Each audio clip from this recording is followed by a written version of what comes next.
How to recover WhatsApp view once photo. Hello everyone, welcome to this channel. I'm here to help you out today, so without any delay, let's get started. Now first of all, what you need to do is launch the settings application on your device. As you launch the settings application, scroll down and tap on apps. Then select on manage apps and simply search for WhatsApp on the search bar.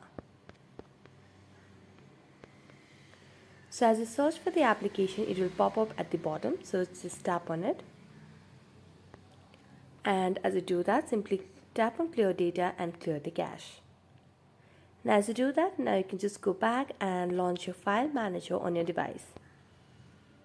Here, simply tap on the search bar and search for WhatsApp. As you do that, you'll be able to see all these options.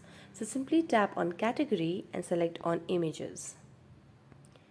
Then tap on the time limit that you'd want, and then you can select newest, date first, or largest, or whatever you would want to sort it by, and you'll be able to see your recover WhatsApp view once photo, and here you can just recover it.